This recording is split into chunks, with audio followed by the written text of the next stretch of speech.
And how has writing your book opened up more opportunities for you and your message? I would say it has opened up a lot of doors and a lot of opportunities. I am able to go and speak to schools now. I'm able to go to speak to classrooms, to girls. So that's something that I'm really passionate about, and that is speaking, not only just telling my story, but telling it in a way, as I do in the book, telling it in a way where people are able to see themselves in the book. Welcome to the Pen by Design podcast. I'm your humble host, Destiny Jordan. And here on this podcast, we delve into the craft of writing, publishing, and tips and strategies of being a creative entrepreneur. So let's get started. Hello, everyone. Welcome to Pen by Design. Today we have the illustrious Nikishea Robinson, also known as K.L. Sterling. So prepare to be inspired by K.L. Sterling, a captivating author known for transformational works like Reigning Your Vision Through Depression and the impactful I'm Enough. Beyond her literary prowess, Nikishea hosts the thought-provoking Real Advice in Relationships podcast, an extension to her empowering book as well. Delving into the complexities of relationship, Nikishea offers profound insights for self-discovery and self-acceptance.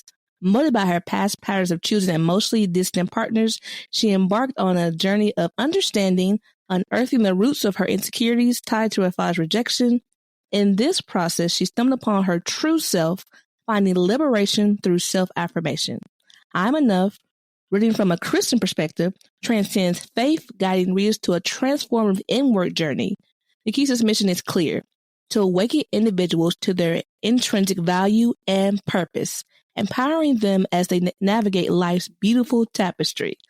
Stay tuned for our conversation that promises to ignite inspiration and spark transformation.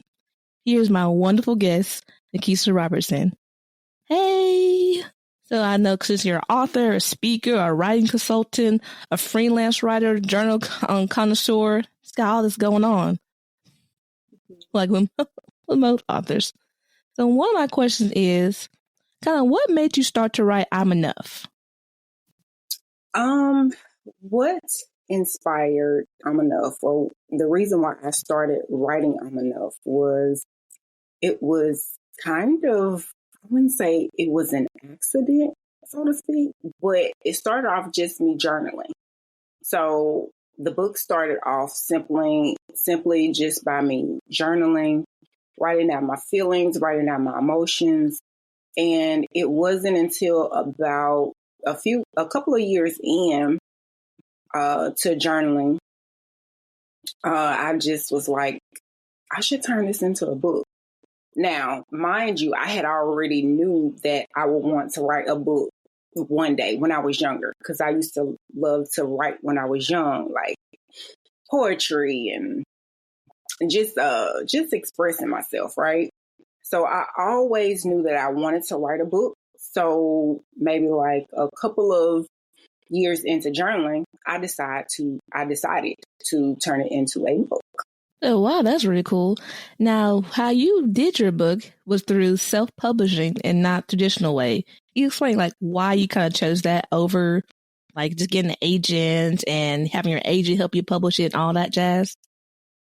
Okay, so the reason why I chose the self-publishing route and not the traditional route was because at that time when I published the book, I had like 1,000,001 things going on.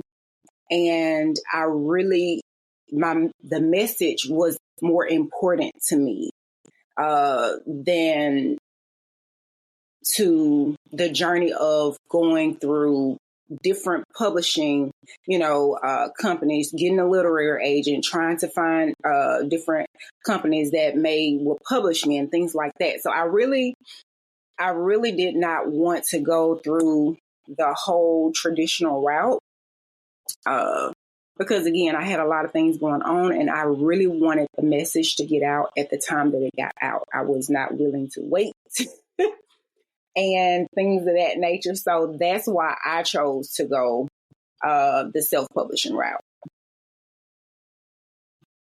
That's really cool. Kind of walk us through your process then. How did you go from, hey, I've got all this in my journal and hey, this is time to turn into a book. How did you go from your journal to actually having a live book out into the world? Oh, the process of that was, it was kind of wonky a little bit because it was a journal. So the first thing I had to do was structure the book, right? I had to get it in some type of direction. And so what I decided to do was I was going to make it a self-help type memoir style almost type of book. So it had a lot of moving pieces in it. So I ended up putting it into chronological order. That's where I first started when I got ready to structure it, right? And so I started it maybe from age 19 all the way up to age 27, I believe. So it rings to me of a memoir, so to speak, because it was a time period, as a time frame, right? It wasn't like a full drawn out, my entire life. So even though I did get bits and pieces of maybe like a sentence or a paragraph or two of things that I experienced like before that age, but the majority of the book is based off of a specific age time period in my life. So that was my first step during the process of just getting it structured and everything, because I didn't even do an outline. Because when you first start a book, the initial process, what they tell you to do is to start an outline. So I kind of did mine almost a little bit out of order in the traditional sense. So yeah, like I didn't have an outline or anything. So after I got through structuring it in that way, I decided to enlist the help of like just people around me. Hey, I have this idea for this book and, can you help me with it? So it literally started off like 297 pages, and most of which I did not even need. Like, I mean, my sister was helping me. I had a friend was helping me, and my sister's coworker at the time, she ended up jumping on board and helping me with this project. As a matter of fact, she's just like my full-time editor. That's my go-to editor now, because like she's actually editing my third book now. So I got her on board, and these are professional women that I trust, or just women in general that I trust with my project, right? So yeah, they got on board, and they were just like, hey, your subjects and your verbs don't agree right here. You got a conjugate verb here. You got some contractions and a run-on sentence mixing and matching. And so, yeah, so once they got me together there, I was able to go back and do some more work after they had gave me their opinions, and this was back and forth for years, right? So yeah, like this process took years. So yeah. Well, I just love your dedication to the process, because when you just said years working on just the first book, and I do think that is more enlightening, because I think everyone says like when your first book comes out, it's just like boom, bam, it's done. But I think the first book is your longest book because you're still trying to figure it out. Like, how do you even do that? Yes. It's so crazy, Destiny, because every time I finish with a project, I tell myself I will never do this again, because it is so time consuming. It is so, it is rewarding, but it's not easy, I guess you could say. Well, it wasn't easy for me. I think it just depends, because some people, they can just boom, boom, boom, boom, boom. And I think this book took so long because it was therapeutic. It was a lot of places inside of myself that I had to go that I never wanted to revisit again. And so I think for me, that's why it took so long for this book to happen for me. The other two books, they were not as nearly as grueling as the first book. So But yeah. And that was so cool. So reading the book now to saying where it actually started as a big memoir, I'm like, wow, that just transformed everything. That this became a story, but it started as a memoir, and that's really awesome. So it's really like you get to pull, and I guess with any type of, when you're publishing your works, you get to put it out there however you want to, and no one really have to know where you started from. Yes. And a lot of times I'll say this, a lot of times people will see the finished product, but they don't see the work and the effort and the time that goes into it.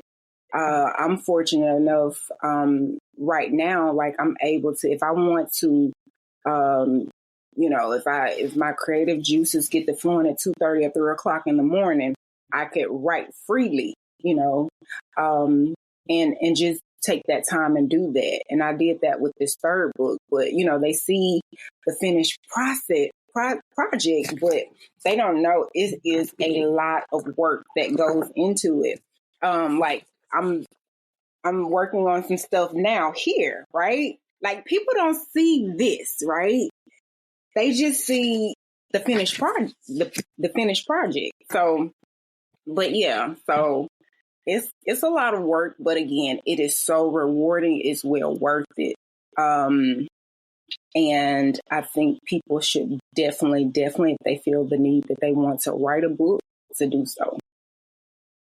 And so what was one of the instances, like, as you're writing your book, that you kind of, what's one of, I guess, moments you had to kind of get over, any obstacle you had to get over while you were creating this book and like on this writing project to eventually publish? You said, what were the obstacles? Mm-hmm. Well, I'll tell you this much. The most important obstacles, or the obstacles that mattered the most, were the people that were in the book. And people don't understand, when you write a book that's based off of your life, or loosely based off of your life, it entails all the characters, right? All the people that were around you that had a hand in the events that you are talking about, right?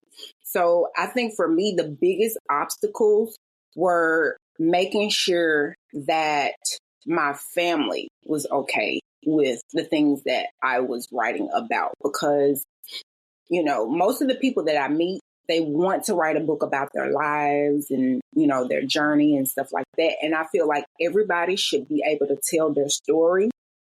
But when I think of obstacles, you have to go to, Thanksgiving is coming up, right? You have to realize you have to go to Thanksgiving dinner. You have to go to Christmas dinner. You have all of these things, the family barbecue, the family vacation, or, you have to still see your family after, after the book is over with. So I would say my biggest obstacles were making sure that they were okay with the things that I had to say. And I will say that the first rough draft, not the first rough draft, but I take that back. Probably about the second or the third rough draft, I finally let, people in my circle read it. And so I had to, because there were things about my life that also affected their life. So I had to rearrange some stuff. And so I had to be willing to be flexible, and I had to be willing to be understanding that you can share your journey, but other people still have a right to their own privacy, right? So those were some obstacles that I had to overcome. And I always tell myself, long as I'm using different characters, location, time, dates, and everything else, I'm going to say what it is I got to say, So, but yeah, just enough to keep me out of court, a whole lot to keep me out of court. But yeah, so those were the main obstacles. Right. So your life story can be told, but keep an eye out, folks. Change a lot of things like they do in movies. It's based off of. Yes. So quotation marks, if you can't see us, if you're not watching the video, we are doing quotation marks. Loosely and allegedly, a whole lot of that. Yeah. But. Mm-hmm. So now you've reached the finish line, you've published your book. And how has writing your book opened up more opportunities for you and your message? Oh, I would say it has opened up a lot of doors and a lot of opportunities. I am able to go and speak to schools now. I'm able to go to speak to classrooms, to girls. So that's something that I'm really passionate about, and that is speaking, not only just telling my story, but telling it in a way, as I do in the book, telling it in a way where people are able to see themselves in the book. So it's not about me taking you on my journey with me. It's about being a reflection of, maybe something you are dealing with. And I'm able to do that in speaking engagements that I'm invited to. I'm able to better connect with my audience. And I've also, not only am I doing speaking engagements, I also have been able to create my own podcast. I've been able to create networks with other authors and create relationships. You and I have connected. Well, we go to church together, but we've also connected on a different type of level now, right? So just as fellow writers. So it's created a lot more opportunities for me. And I do have a radio show too that's coming out, but based out of Columbus, Mississippi. So that's going to be another opportunity that came based off of the book. So it's opened a lot of doors for me, and I'm excited to see where it continues to take me. That is amazing, for one. And it just shows the power of not even just telling your story, to publish a book, to do the hard work to get it out there, whether it's a certain story or your life story or a fiction story. Just getting your own message out there opens up the world to something you just don't see. Absolutely. That's absolutely true, Destiny. A lot of times and I'll say this, a lot of times we are so driven by the money aspect. Well, nobody's going to buy it. Like, how much money can I make off of it? And I get it, because, we are an economic driven society. So I understand the logic of it. But I always tell people that, that I may be coaching, or somebody I may be encouraging to write their own story. They may be asking me for advice. I always tell them, you have to follow your own conviction. The price that you are paid, you may be paid in a way that transcends money. I always say creativity, it has its own lane. Artsy people, we have our own lane. Creative spaces, there is no price on creative space. Like, we try to put a price tag on it. But what about the joy that you've been looking for? What about the happiness that you may be wanting, or that peace you may be wanting?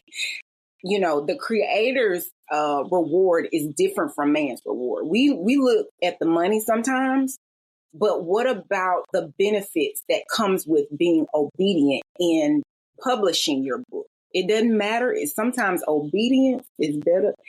The good book tells us obedience is better than sacrifice, So a lot of times you may have to sacrifice. Okay, well, people around you may not want to read a love story. They may not want to read a fantasy story, but there is an audience for it. And you may get you some peace, some joy, some rest, and just,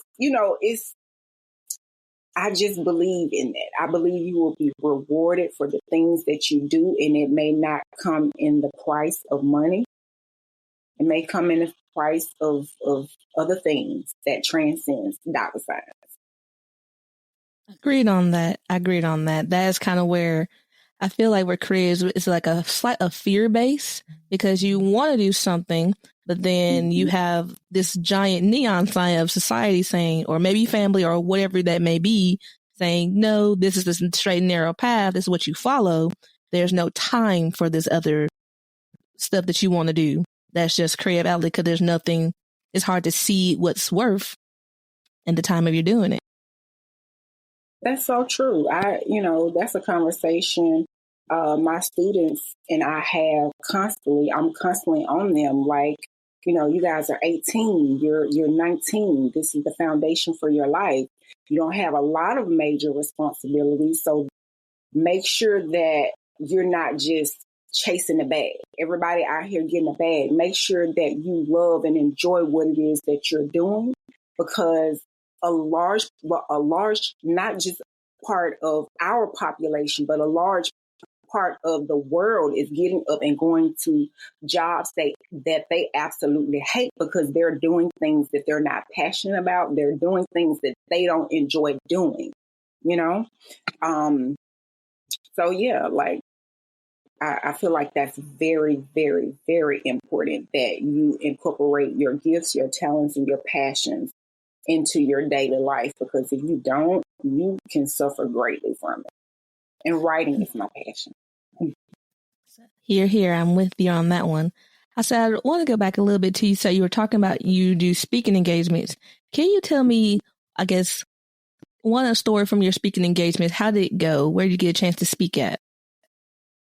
Okay, so I've spoken at high schools. I've spoken to middle-aged school girls. One of my regular places that I would speak at was a middle school of troubled youth girls. And I would just go and talk with them on a weekly basis. Did that for a little while, and then the pandemic happened, and I just never reconnected with that. But yeah, I normally do high school, middle school girls. I've done some elementary school age girls, and that was pretty interesting. I find myself, I can get a little bit overwhelmed, if that makes sense. And when I say that, I get overwhelmed, not when I'm speaking, but after it's over with, because I remember the struggles when I was 15. I remember the struggles when I was 16, or when I was 10 or 9, and just trying to find your way and find your identity. And my book is titled I'm Enough. And so they are faced with so much more obstacles. They are faced with so much more temptation. They are faced with so much more information that their mind can hardly process. And the people that I talk to generally have a lot of anxiety, a lot of depression. They have identity issues because they are thrust into this world that is telling them what they're supposed to think, how they're supposed to behave and act. And you should not want to be yourself. You're supposed to want to be like this person. And it's telling us that we're supposed to be like everybody else instead of who God is calling us or who he created us to be. And that's a big problem that we have in our society. And so that's why I feel like every time I speak, it fills my heart. But after it's over with, after you have, poured into other people, you walk away with that feeling of, I hope that I was able to help somebody, but I also can feel the hurt and not just the loneliness, but the rejection, all of those things that I talk about in the book, all of those emotions that I talk about in the book, I take that with me when I leave, because I feel it and I sense it and I see it, and they tell me that some of the things that they struggle with. So yeah, that's one of the things that I do when I talk to young girls of various ages. And that's really awesome. And that's just another gateway. I feel it just seems like sometimes you just never know how far your story will reach, whether it's your actual story or a fiction story based on something that may have actually happened, and how it can just resonate and free other people from their similar struggles. Absolutely. You just never know. And I promise you, Destiny, I just was just like, I just wanted to be obedient and just put the story out there, again, respecting other people's privacy, but giving so much of myself. There's a lot that didn't go into the book, of course, because we started at 297, and when we ended up with, I think, 122 pages or something another. And then when they sized it on a 6x9, I think it was ended up being like 78 pages, something like that. So it's a little tight, but it's big. It's little, but it's big at the same time. Most definitely, everyone. You should read her book. It is quite like woo, like it's for real. There's no fluff in there.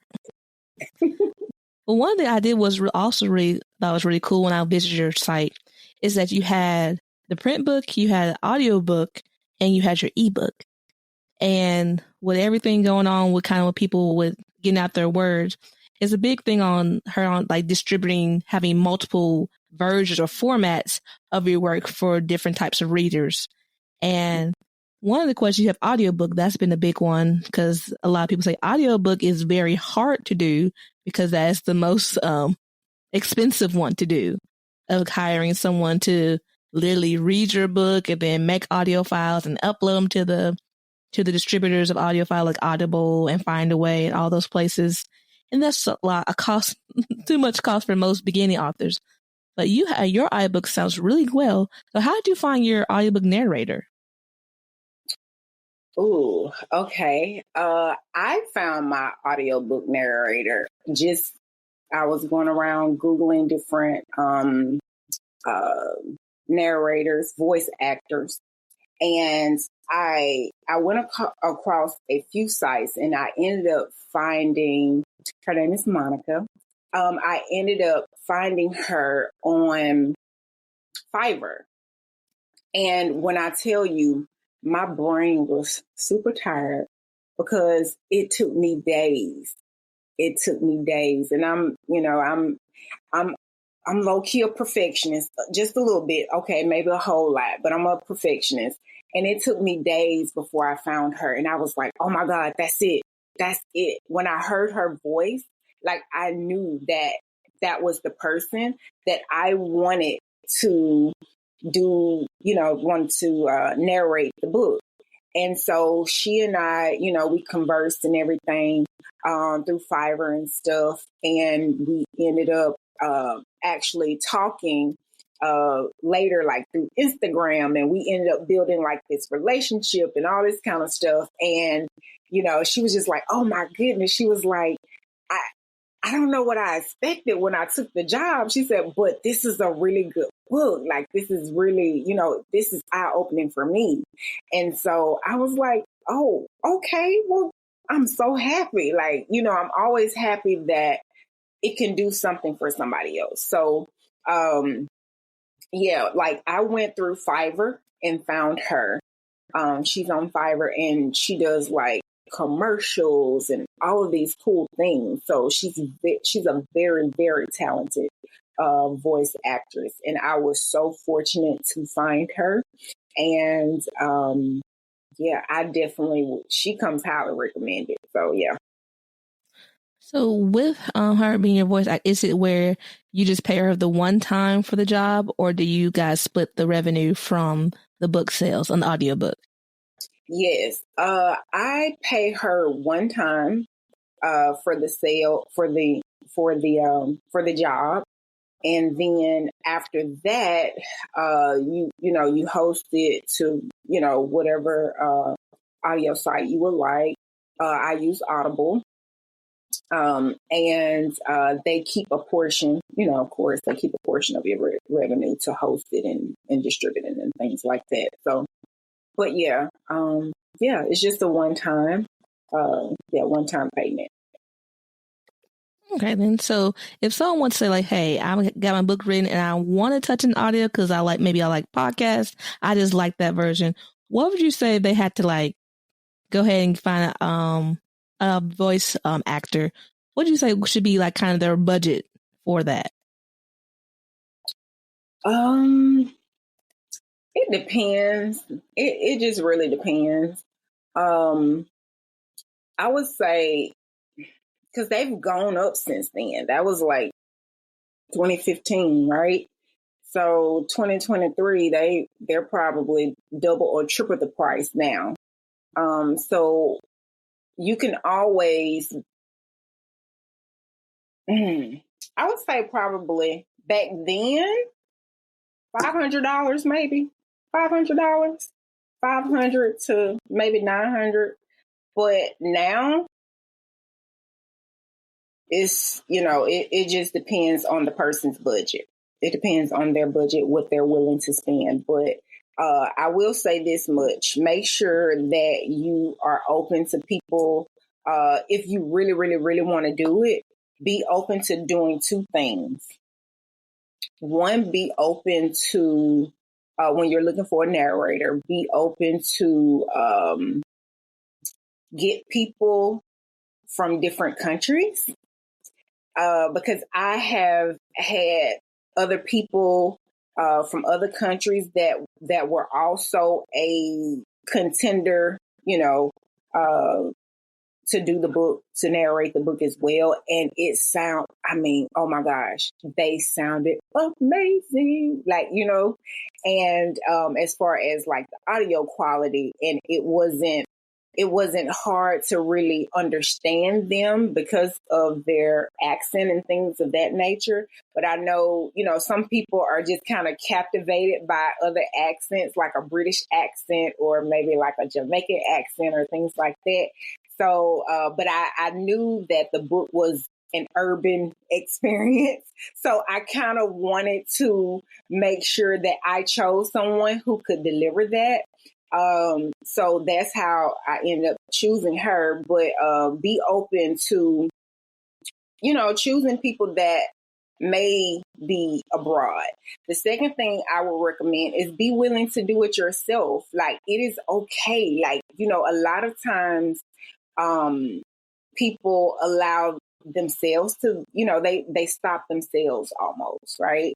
So you can speak clearly. Like, if we're talking, let's just say we're at a cafe or something, or we're just talking, we're hanging out, we're just catching up. You say precisely what it is that you want to say, right? When you're speaking to like a good girlfriend or associate or acquaintance or a family member, you speak clearly and say what it is that you want to say. Now, this is the Toastmaster in me, because I'm they call me Madam Secretary. I'm a member of Toastmasters, Summit Toastmasters speaking club. So I'm always encouraging people to use their voice, because for a long time I was afraid of mine. But I would say be willing to record your book yourself. Like, you have a phone, you have a computer, get a little bit more storage, a little bit more data or something like that. Record it and go put it over in the Google Drive. Google Drives are free, right? I mean, your Google storage. So just be willing to, if you can't afford it, if you don't have the money, just see what you sound like. And it's okay. It is okay. Right on right there. That is really awesome. Kind of use what you have at hand, and it's okay. Yes. And you probably could hire somebody to redo it later down the line. I'm not saying just record something and it's, horrible and just put it out. But I will say what I've learned along the journey, sometimes, Destiny, we stop ourselves. Like, we get in our own way. We tell ourselves, like, you can't do that. You're not smart enough. You're not good enough. Like, you're unable to do that. Like, I was so insecure about my Southern accent. I would not dare record that book back in 2015. But I would do it now. Like, I have the confidence to do it now, right? And I'm going to save myself a whole bunch of money. So that'll be a great book. And people love hearing from the actual author, them reading their book. You are absolutely correct. You are absolutely correct. So, I may put that. So that's always an option, folks. You can go ahead and do it yourself. You go to YouTube University learn how to do audio and learn how to do all this stuff. There's a lot of free options, Audacity, Reaper, free things to fix up audio, and have yourself a time. Absolutely. Agreed. So I also had a question about, besides your wonderful narrator, because I was like, oh my gosh, that's so cool, is how do you distribute your book? So how do you choose how people distribute your book on your website? Because I think I saw Lulu, Audible, KDP. How do you make those type of choices, rather than going all the way or just picking a few? Okay, so what I ended up doing, I ended up choosing a distributor that did global distribution. Like I didn't want someone that would limit me just based on our country alone here in the United States. And so when I was looking for a distributor, for me at the time, Lulu worked best for me. So that's who I chose to go with. And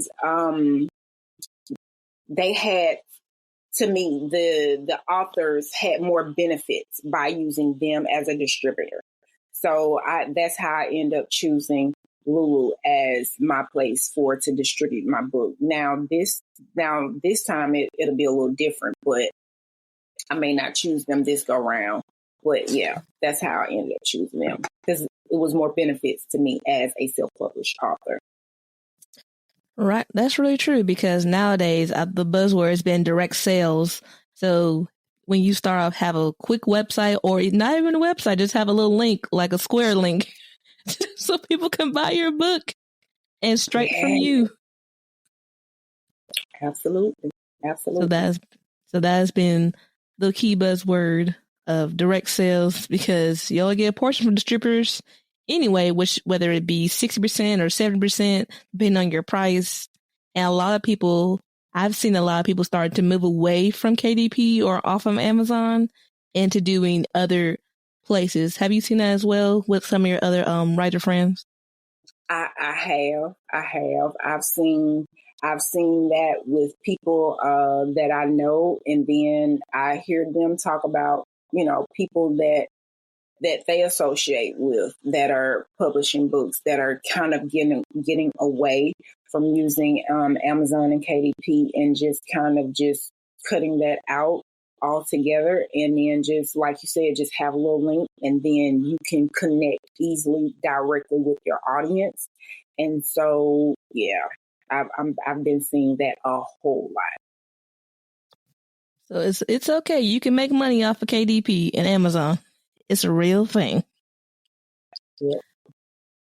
Also, the kind of backtrack on that one is, you have a lot. So on your website, you have a lot of different cool stuff on there that I think authors and just creators in general should be promoting. So besides your books, you have apparel. Have a t-shirt. I should have had it on, but her t-shirt is really comfy. It says "I'm enough," and I know you talked about journals. Doing journals and things like that, and the ebook, and then all these other different things. So why should authors kind of have more than one, more than one type of product based off of their book or books? Well, I think it only makes sense from a marketing and promotional standpoint. So for me, it was a no-brainer, because the title of the book, I'm enough, now had it been like a title like, Werewolf Slayer, now that would have been a little different to market, and put on a t-shirt. But I will say this, if you are a true hustler, you can put that, Werewolf Slayer, and put it on there and find your audience, right? Because there are people that really are into like that genre that you would be writing in, so to speak, right? So I think it is important from just a marketing and promotional standpoint to have other products to go along with your book. But your book and the contents of your book definitely needs to always be on point. Maybe I know the book needs to be good to at least afford the other things you're going to add on top of it. Because even if you do have one book, you can go so many different avenues to attract people to it. And that's where I'm like, you know what? That was really cool. I thought that was really out of the box of having a shirt, having a book, and maybe a journal. Also, you have a music single on Apple Music. I was like, oh my gosh, like just everywhere. That's really cool. Yes, I do. I was just inspired. Like, I love motivational. I'm just listening to like motivational tracks sometimes if I'm getting ready. Like, I love listening to music, of course, but sometimes I need me a little judge, I need a little motivation. So I love motivational tracks, and I just decided to like, hey, one of my favorite motivational speakers, two of my favorite motivation speakers is Les Brown, and the other one is Eric Thomas. I love to listen to Eric Thomas, right? He has that fire in his belly. So I was just like, you know what? Like, I don't, and I literally recorded it myself. And my nephew, Ladarius Robinson, Ladarius, and he's an audio engineer, and he made the sounds for me. And I was just like, hey, I told him what I wanted to do. I was like, hey, I want to talk about depression. I want to, like motivate somebody who may be going through a slump, right? Who may be depressed. And I made an audio track. And that was a additional product that I created to go along with the free ebook, Regaining Your Vision Through Depression. See, look at that, folks. It's like, ask people around you. Just never know what you have and what you can create. Because I feel like so long authors have been like, you got a book and that's about it. Like, there's nothing else on the table but your book. And this way, I feel like, as you're saying, from marketing and promoting, you're filling your table. So now everyone will be intrigued. If you don't get the people who read books, you get the people who like shirts. If they don't like shirts, they like music at least. It's a little bit for everybody. Absolutely. You are absolutely correct about that. So that's really inspired me, because for my upcoming book, I'm like, you know what? I want to do something like that, because that sounds really cool. And since I'm already podcasting, I was like, let me go ahead and see if I can figure some things out here. Yes, I think you should try it. What? I mean, like, what could it hurt? It couldn't hurt. That's true. Really couldn't. I was like, might as well go ahead and try.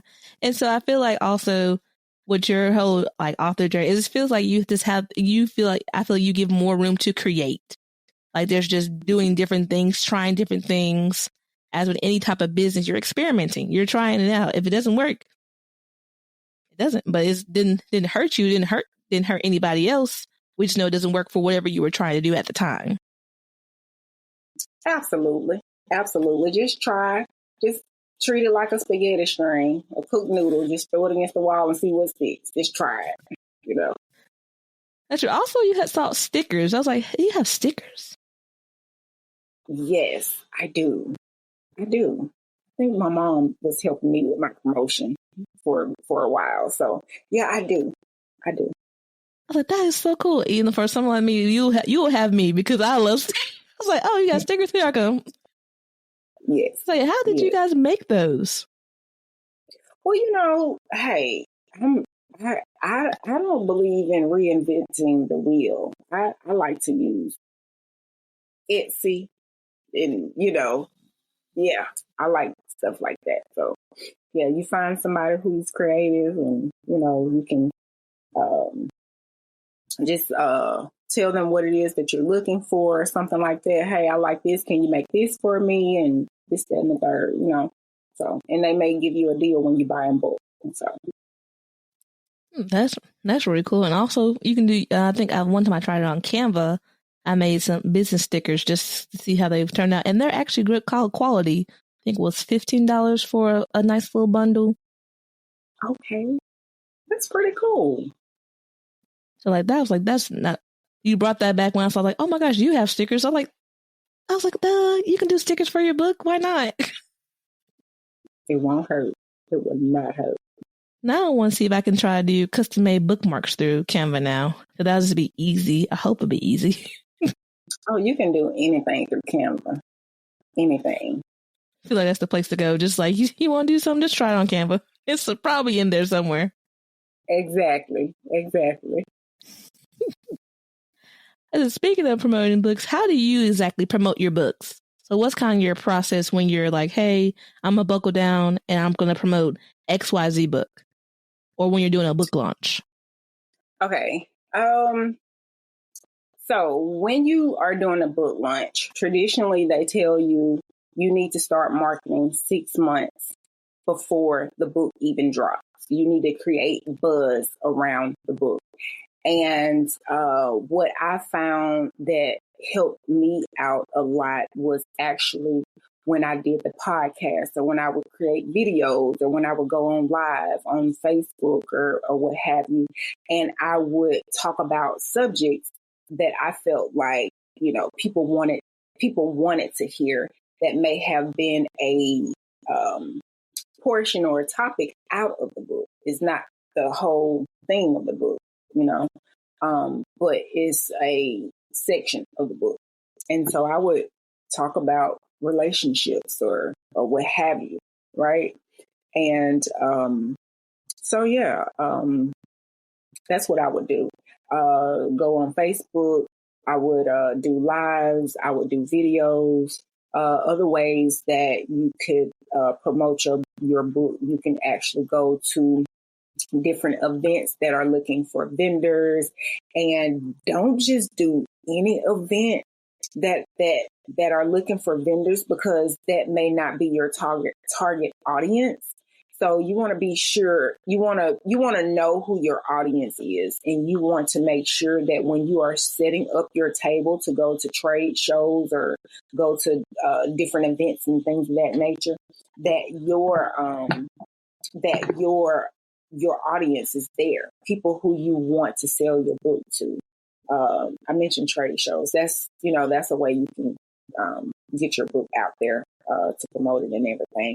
But yeah, so I just say doing different events, talking to people, even when you're in person, telling them about your book, word of mouth. People are so shy and they don't want to open up their mouth, and and I'm like that. Like sometimes I'm out and about and I'm like, my mom would be like, well, did you tell such and such about your book? You was like, what? I didn't think about that. So I don't always have my hustle like up here. Like I'm not always hustling, trying to sell books and stuff. Sometimes I'm just making a genuine connection. But word of mouth, you cannot beat word of mouth. You probably can even do magnets, car magnets, and put them on your car. I feel like that's an affordable way also to promote your book, right? Another way you can do book promotion is having different book signings, connecting with other authors, going on their podcast, and things of that nature. But I will say book signings. This is what I want to say about that. Yeah, you can do book signings. Go to your local libraries in your areas and talk to the staff there. See about if you can get them to purchase your book, or if you can just donate a book, and then tell people, hey, you can go check my book out at, Tuscaloosa Public Library or Birmingham Public Library, just whatever, wherever you may want to donate your book or get them to purchase your book. So I feel like that's a good way also to promote your book. Okay. So it's kind of just like, get it out there, at least keep talking about it, because your book can be new to somebody else because they're new to you. They're new to your ecosystem of books. So your book is always new to somebody. Oh, what's your cash app? You just said a whole word. It's new to somebody. You preaching tonight. So I feel like I need to just cash app you. But yes, that is so true. You are the creator of this book. Nobody is going to know about your book unless you tell them. They don't know about your book unless you open up your mouth and say something. You know, we've come into this time now, everybody wants to hide behind the camera, but no, sometimes you got to get out there and hustle, and you got to get out there and work, and you have to get out there and talk to people, and you have to tell people, look, I've created this book, and I think it will be beneficial. Or I just, I feel like it'll be a great read. I feel like this is, something, giving the students an option to read, it just depends on, if you are doing a children's book. There are some people that have amazing children's book, and they need to be in some elementary schools, So, I think we have to open up our mouth and let people know about our projects, and don't shy away from, well, they'll reject me, or, they won't carry my book. There is a yes waiting on the other side of that no.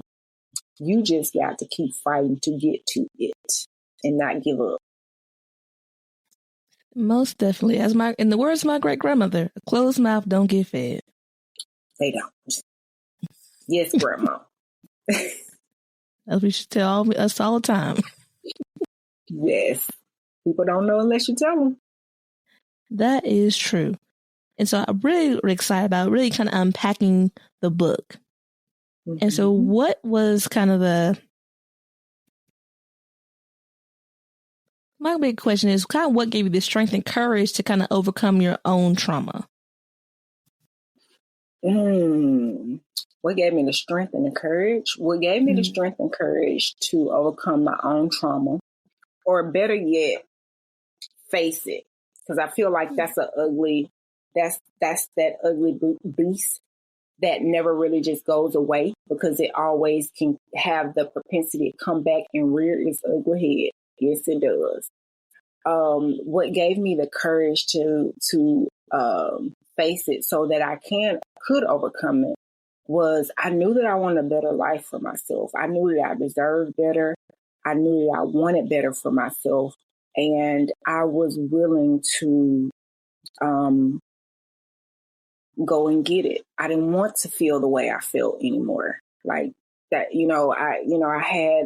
I have had plenty of heart to hearts with God. Like I didn't ask for any of this. None of us asked to be here. So I know that each of us have a purpose. I have a purpose. So I need for you to help me. Every day we're not going to feel good. Every day is just not going to be a good day. That's not reality. Even though we project that, that's not reality. So I wanted a better life for myself. I knew that I deserved better, and I was willing to go and get it. I had already been feeling bad, so I'm just like, what do I have to lose by going to fight to go and get it, right? So I was willing to go and get it because I was tired of feeling bad. That's it. And that's really powerful. It's kind of like when you reached the end of your rope, and that was where, like, you know what, I'm going to turn around for me and for my life. Yes, because you deserve it. A lot of people don't believe that they deserve it. You deserve it. Because God makes no mistakes. He doesn't. Not when it comes to his creation. He just, we are all here for a purpose. So can you, give you an example of what is your healing process like? For you to get from where you were to where you are now? You're going deep a little bit, Destiny. A little deep. What was the healing process like? The healing process was up, it was down, it was therapeutic, it was a lot of crying, it was a lot of snotting, it was a lot of, feeling like a victim some days when I was just writing the story, when I was even now, like I don't cry about it. Like I'm relaunching Enough, and I'm going through and I'm doing my edits now, and it's like I'm not crying about it. But the first time, that was part of the process. But this time, I'm just looking for, things that I can change or things that I can update or, things that I can put in there now or just reword or rephrase so I can better take my readers along the process, their own process, because I've gone through that process already, right? So, it's not new to me. So, but the process, it was painful. It was hard. And, but again, I was already low. So it was really nowhere else for me to go, just cry it out, snot it out and just get up and keep going or find the right road and go on that road. That's really good. Like far as just really taking the steps and understanding it's a process. Like no one's going to be, as they say, Rome was built in a day. And so the process won't take a day. It may take more than a couple days. It was not built in a day. And it's a process. And so what from going on your own personal journey and Nikki's journey as your protagonist and your story, what's kind of the best way for people to kind of combat some unresolved trauma? What do you think they can put in their toolbox of saying, how can I at least combat this or get better with this? I think I would say being able to be honest, being able to be transparent, being able to be vulnerable, and being able to do that offline. That makes sense. Being able to put in the work when nobody's looking. Being able to do those things without being under a microscope and allowing yourself to feel all of the emotions that come with healing. You're going to hurt before you heal. That's just part of any process. And so I think that just being able to be honest and saying, hey, I need help. I don't know where to start, And I tell my students all the time, like, if you're dealing with something, let somebody know. Let somebody know.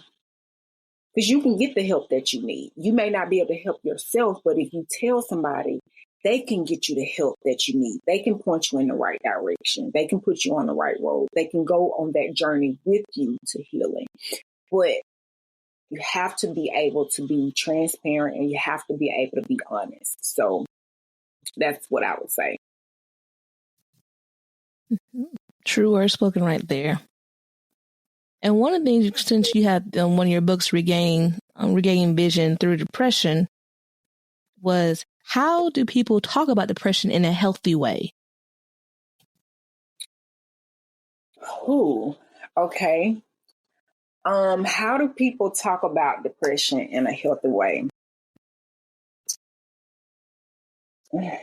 Well, I think when you look around, people are starting to be more transparent and more vulnerable in admitting saying that, yeah, I dealt with depression.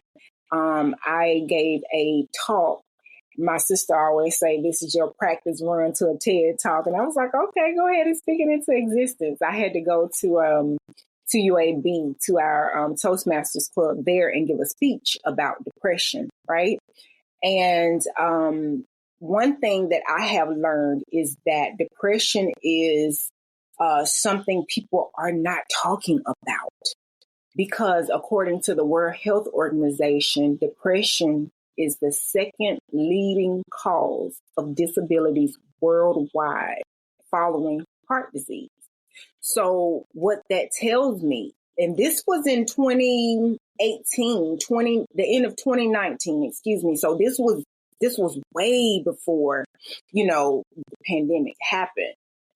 People have ailing hearts and minds. People are just not, for it to be the second leading cause of disability worldwide, that tells me a lot of people are not making it okay to say, I'm not okay. Like, people are not talking about this stuff the way that they should. I mean, it's not as taboo as it used to be years ago, but I feel like we're getting there. And again, like I said before, a healthy way to talk about it is just being honest and being transparent. And it's okay to not be okay.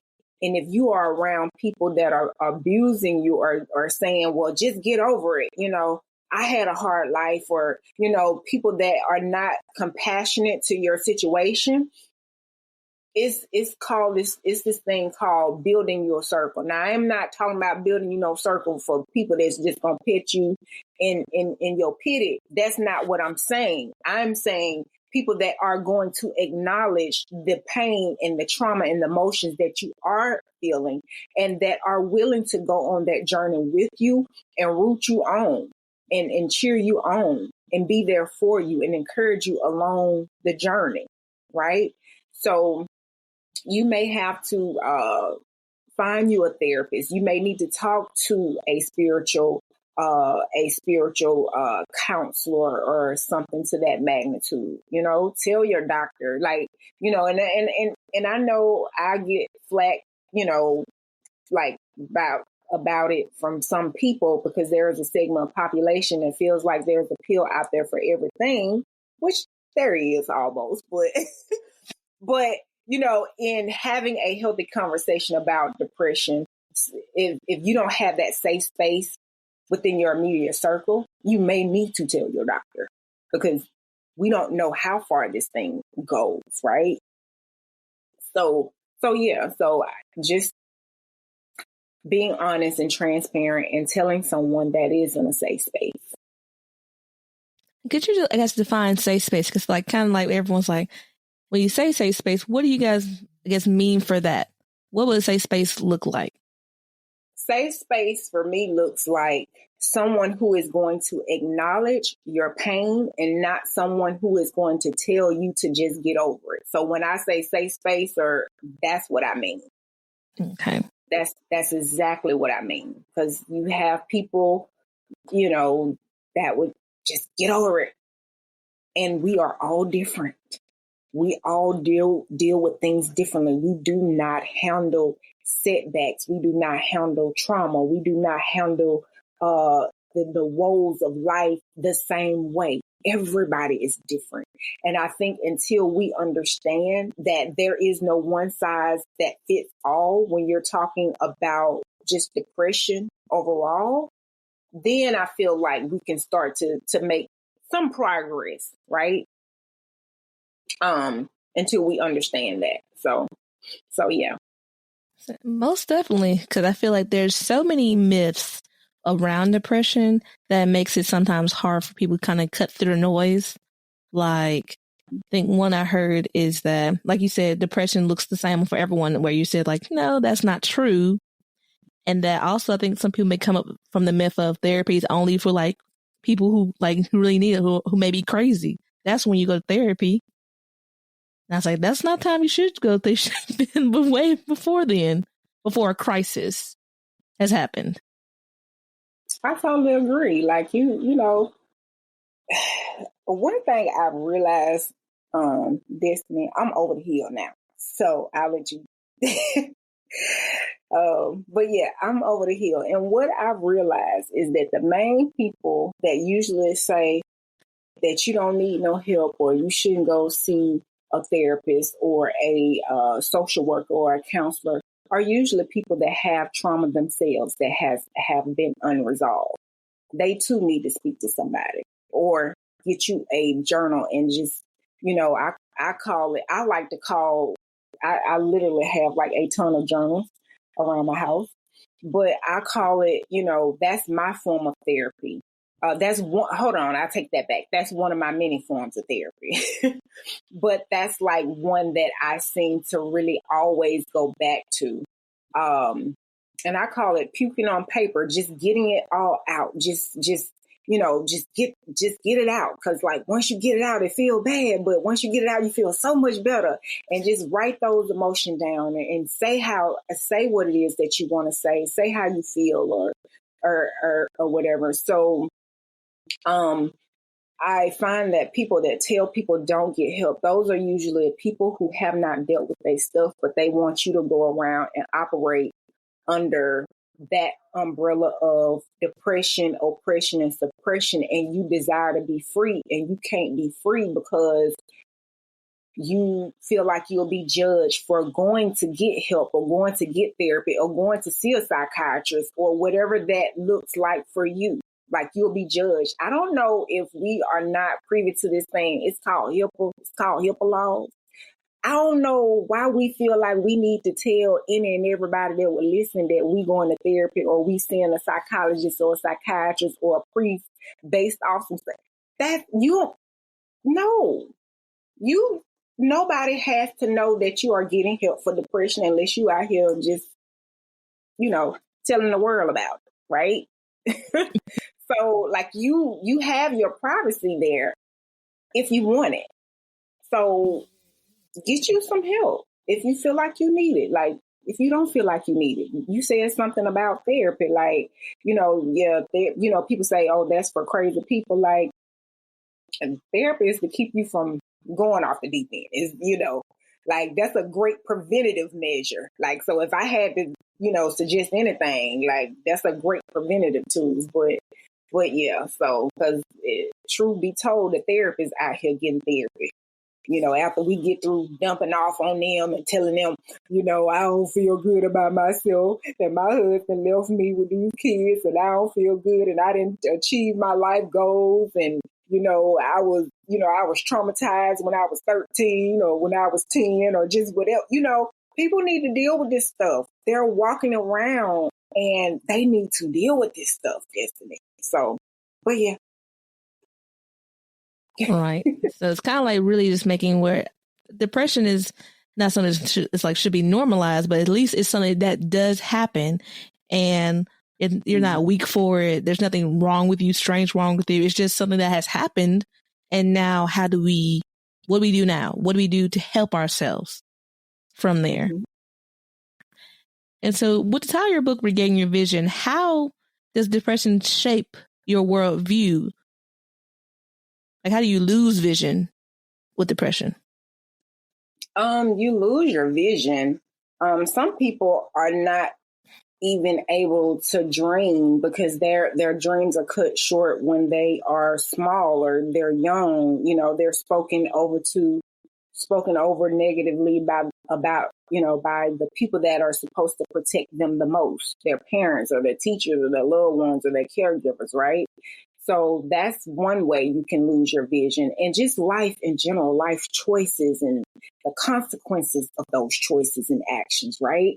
And, just setbacks in life and not being where you want to be in life. And so how depression has really changed my view in saying all of that is knowing that you are not by yourself. There are a whole lot of people who know exactly how you feel, unfortunately, because that's not a good feeling. But it's just to remind you that when that little voice comes in your head to say, nobody knows how I feel, nobody knows. No. Because according to the World Health Organization, there's a whole world out here that knows exactly how you feel. And you're not alone at all. So that's changed my worldview to know that that there's not a single segment of the population who is just depressed and everybody else is doing good, and because they belong to this group, or they're able to afford this, or they're able to afford that, or they're living in this neighborhood, or they have these opportunities. Depression does not discriminate. It does not have a specific group or a specific age. a specific gender. It does not work like that. Depression doesn't care who it victimizes. It just wants whoever it can chew up and not spit out. Right? So yeah, it's changed my worldview in saying that there's a lot of people that deal with it, and it's more common than it is uncommon. And there is light on the other side of anxiety. Oh, excuse me. I guess anxiety too. Depression and anxiety. So yeah, it's light on the other side of that tunnel.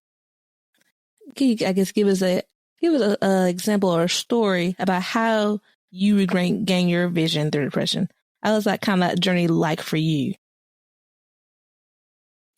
You want like a specific story or an example or something like that? Specific story. Oh, okay. Oh, I'll give you one that's actually in the book.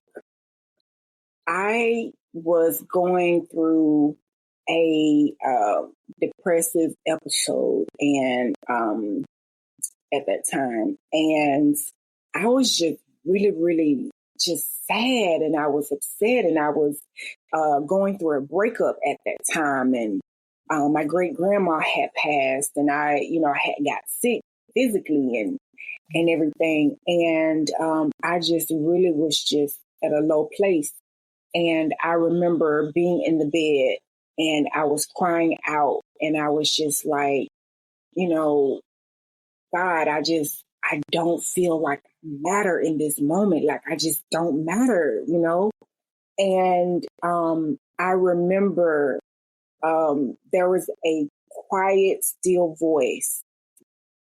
And it just said, "You're enough." And that was it. And it was like at that moment, I knew that there was more that I had to do. I had to get up. I had to wipe my face. I knew that I was not a mistake. I knew that I mattered to the God that created me. I knew that I had a purpose. It was like a lot of different emotions happened in that one moment when I heard that voice, right? And so after that happened, I was more determined to finish the book, because that was one of the parts of the process of going through the book. I I was getting depressed and sad, like, oh my gosh, like I really dealt with that, like I really, what I'm saying, I really allowed that to happen, right? So but yeah, so after having that experience, I just began to listen to like more motivational stuff. I began to get outside more. I began to expose myself to more sunlight. I began to, go to the park, take my dog, for a walk. Like he would do more exercising than me, and I do a little exercise with him and stuff. And it's just like I just started to feel better and come out of that funk and get up every single day. It was hard, but every day I did it despite how I felt. And I knew then, as I was going through the process, that there was healing on the other side of that journey. That's amazing right there. Just that still small voice. So the whole events happen next. And now, by the grace of God, we have your book out in the world, the audio version, and soon to be a republished version back out in the world. Whew. Chills right there. And so it's been so much fun on the podcast. It's been dropping gems all night long here. However, as all good things, we're coming to a small close. So as every way I like to end the podcast is our fire round. And so here's our first things first. For young writers listening, what is one piece of advice you would give them on their author journey? One piece of advice I would give them on their author's journey is to, that is definitely a fire question. Trust your creativity. Write. If you want to make music, write. Don't let money be your motivator. Create. Create, create, create. Do not stop creating. So if that's my one piece of advice, is to create. Awesome. What book do you recommend for authors or writers to read? Whoa, that's a good one. Okay, so I literally had like a list of my favorite books. Yeah, but I think it's in the other room because I was gonna do the podcast in the other room. I kid you not. The first one is going to be Deadly Emotions. That's one of my favorite books to read. It talks about the mind-body connection, and it's just generally a good book. They have a version that came out in like the late 80s, and then they have another one that came out maybe like 2012. I would say get the old version. Like, yeah, you can go you can go and get the old version. I like the old version better than the new version. Deadly Emotions is one. The second book I would say is Why Don't I Do What I Know Is Good for Me? That's the name of it. It's by B.J. Gallagher. She's a social worker. She's a clinical licensed social worker. And if you don't get therapy, this is the book for you, because this book is a 1-year journey. It's like 52 weeks or something like that. Like, that's a great alternative for people who may not have the insurance or may not can afford therapy. I got that book from my local, from the local library, from Tuscaloosa Public Library. And when I tell you that book, yeah. So those two books. It was another book that I wanted to recommend people to read if they want to understand. Like, I really love like international affairs and things like that. That's a passion that I have on the side. So The Road to 9/11 is an amazing book. I think they ended up doing like a docuseries or something. But yeah, I very rarely have books that are page turners, even though I have like a huge bookshelf with like a lot of books on it. All of them aren't page turners, but those three for me, and I have more books that are like, I really like that are page turners, but those three for me, I would highly recommend. So yeah, it kind of, that last book, The Road to 9/11, kind of helps give you a backstory of the Middle Eastern region, like the backstory of, that whole different era and all that kind of stuff. But yeah, so yeah. So what was the name of the book that's like 52 weeks with it, along with it? Why Don't I Do What I Know Is Good for Me? Okay, then. So that's a good one. Why Don't I Do What Is Good for Me? It's by B.J. Gallagher. Awesome. And also, where can people connect with you? Okay, so my pseudonym is Author K.L. Sterling. And on all platforms, except for, I think, TikTok, I think it's Words of Wisdom. But on Facebook, you can just type in Author K.L. Sterling. I'll come right up. I changed my business page, my author's page, to Words of Encouragement. Not really sure if I'm going to keep that. But I may just change it back to Author K.L. Sterling. Hadn't really thought about that. But yeah, all I have to do is Google Author K.L. Sterling, and I will pop right up. And yeah, they can follow me on Facebook. That's where I'm most active. Awesome. And also, you do have an upcoming book release. I do. I have an upcoming book release. I don't have a date set yet because the editor has it. And she and I both agreed that it's missing that off factor. Now, if you write books, And you know when your book ain't hitting the way it's supposed to hit. You know when it's missing something. When you as a reader, you know when it don't have enough seasoning on it.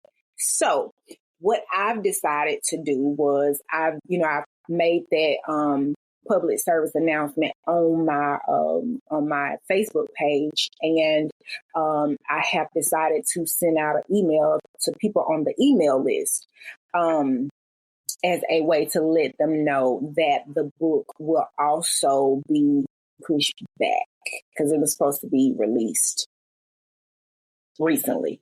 So yeah, it's called How to Spot a Counterfeit Friend. And where can people sign up for your email list? They actually, in order to get on the email list, and that's a tip I forgot to tell you earlier. When y'all go to these book events, make sure you have a piece of paper and make sure that you have some snacks on your table. That's a good marketing tool I forgot to tell you about. People love free snacks, and tell them they can get them free snacks if they sign the email list.